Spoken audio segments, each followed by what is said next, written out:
14. Justification and Eternity. St. Paul, in Ephesians chapter 1 verses 3 to 6, declares, "Blessed be the God and Father of our Lord Jesus Christ, who hath blessed us with all spiritual blessings in heavenly places in Christ, according as he hath chosen us in him before the foundation of the world, that we should be holy and without blame before him in love, having predestinated us unto the adoption of children by Jesus Christ to himself, according to the good pleasure of his will, to the praise of the glory of his grace, wherein he hath made us accepted in the Beloved." These verses are a brief compendium of theology. It sets forth, first, our election to salvation from all eternity, from before the foundation of the world. Our salvation occurs in history, but it is ordained from eternity. We are chosen in him, that is, in Jesus Christ. Thus, our predestination is not because of any foreseen element, but because of Jesus Christ.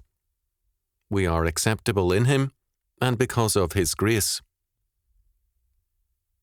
Second, we are to bless or praise God, because he has blessed or made happy his people.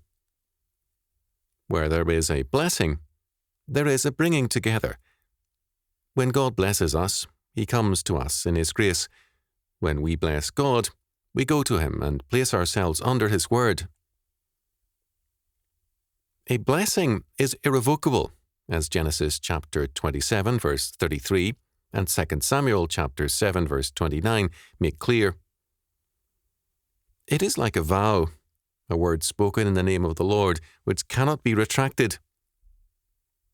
Thus, when we declare, in the words of Psalm 103 verse 1, "Bless the Lord, O my soul, and all that is within me, bless his holy name," we make an irrevocable commitment which cannot be reversed.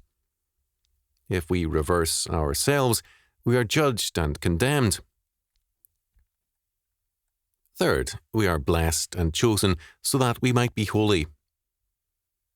To be holy is to be filled, determined and consecrated by God's power, hieros, or to be devout and devoted, given to God, hagios. Our predestination to the election of grace thus manifests itself by holiness, or sanctification. Where there is no holiness, there is no salvation and no election. The idea of a, quote, carnal Christian, end quote, that is, a man who is saved but is not holy, is a contradiction, and thus untenable. Fourth, we are to be without blame, amomos, or without blemish. The reference is, in part, to the animals acceptable in Leviticus for sacrifice, clean animals, and without blemish. We are thus to grow in grace and become more and more remade in the image of the unblemished one, Jesus Christ. Fifth, we stand so before the Lord, in love, agape, not our love, but his love, grace and mercy. Thus, our redemption is an act of love, but that love is unmerited. It is all of grace. We stand only according to the good pleasure of his will. Sixth, our predestination includes the adoption of grace into the family and household of God, so that we become his children by adoption. Our status is of his creation and ordination, and is the totality of our being. This adoption is through Christ's redemptive work. Seventh, we are made, by God's grace, accepted in the Beloved. Here we come to justification. Our status is the act of God's sovereign grace, made not in time, but in eternity. Our justification is enacted in time through Christ's atoning work, and we receive it in time, as justifying faith brings us to Christ. We are not justified because of faith, but we receive justification through faith. Romans chapter 10, verse 17. For by grace are ye saved through faith, and that not of yourselves, it is the gift of God, not of works, lest any man should boast. Ephesians chapter 2, verses 8 and 9. Westcott pointed out that our redemption is unto the praise of the glory of God. Ephesians chapter 1, verses 6, 12 and 14. And in our redemption we see the blessing wrought out before time in the eternal order according to the divine idea, verses 4 to 6. In this work we notice an election to holiness, verse 4, resting on predestination to sonship, verse 5, followed by the gift of God's grace whereby we are made meet for His presence, verse 6. The implications of justification from eternity can be understood by examining a Jewish New Year postcard from the latter half of the 19th century. It portrays God's angel examining the heavenly book in which men's deeds are recorded and reads, God's angel sits over the book of memories, reviews the good deeds, contemplates the transgressions. Soon he exclaims with joy, not bad. There is not a single wicked person among the Jews, not even a guilty one. In short, a people worthy of salvation, a people that should and ought to have good fortune, and be sent thousands of blessings from heaven. Granted that there is a tongue-in-cheek sense of humour here, but a popular theology is also reflected. First, salvation by works and worthiness is reflected. A people worthy of salvation. The determination of man's redemption is clearly in man's hands. Second, this obviously makes God the spectator to history. He contemplates the records of men. In the person of His angel, He may feel that the Jews are a people that should and ought to have good fortune and be sent thousands of blessings from heaven, but He cannot guarantee them. Is this a God or a mockery of the idea of God? And what are the consequences of believing in such a God? First of all, very obviously, our salvation depends upon us. That great work, Encyclopaedia Judaica, 1972, has no entry for justification.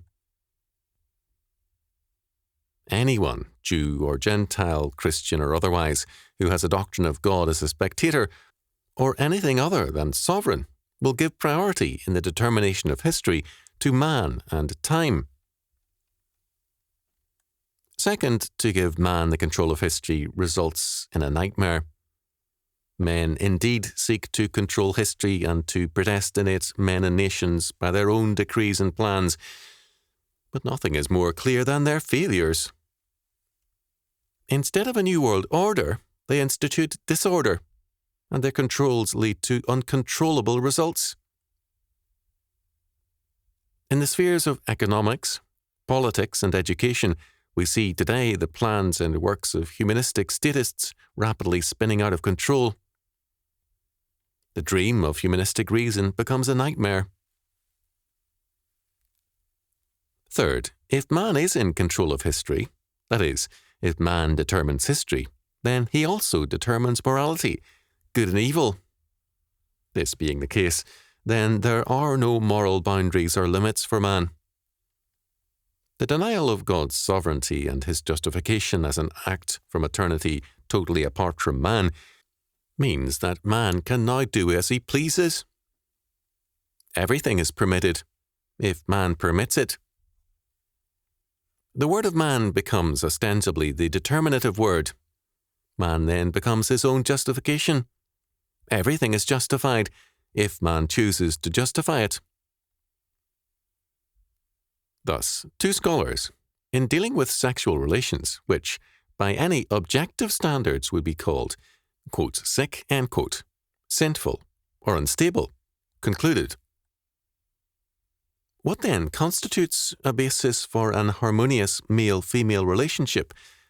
We are forced to the conclusion that this is not determinable from the outside. This, quote, outside, end quotes, which is excluded from determination, is not only God, but all other men. Any sinner who justifies his sin is thereby justified. If we deny God's total initiative and action in our justification, then we end up ascribing justification to man.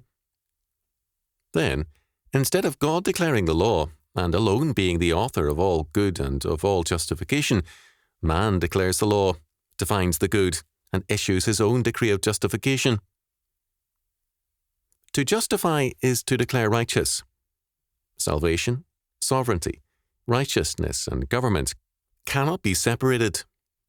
Either God is the Lord, the lawgiver, the government, and the court, or man is. If man can declare himself righteous or make himself righteous on his own, it is because there is another principle of ultimacy and righteousness in the universe, an impossible assumption. To declare righteous, to justify, is an act of ultimacy and sovereignty. If to any degree this power is placed in man's hand, he will justify the wicked and his own wickedness. He will redefine his sin to make it holy and will replace God's law with his own. The Lord says, I will not justify the wicked. Exodus chapter 23, verse 7. Those who are morally wrong, God will not justify. Those whom he justifies, he makes righteous by his sovereign grace. But those who pursue a false matter, Exodus chapter 23, verse 7, seek to justify themselves. God creates all things, and his law governs all things. Only he can justify and make righteous, because no determination exists apart from him. He is the Lord. Some fear that, in speaking of justification from eternity, justification by decree is identified with the act of justification. The one is the decree, and the other is the result. Clearly, the result is in history. It is in time that the believer knows justification, and it is in history that the Holy Spirit applies to believers Christ's redemptive work. However, to stress justification from eternity does not remove or undermine the historical manifestation of justification in history, but rather establishes it. Hair-splitting Reformed theologians have often created imaginary problems where none exist. The humanist view of time and history rests on nothing, and the result is meaninglessness and confusion. Christians have the answer in the sovereign God and his eternal decree. Why do they underrate and neglect it? In Federico Fellini's film, La Dolce Vita, an, quote, honest man, end quote, surrounded by corruption, finds life meaningless. He declares, They say that the world of the future will be wonderful, but what does that mean? It needs only the gesture of a madman to destroy everything. As a result, he commits suicide after murdering his family.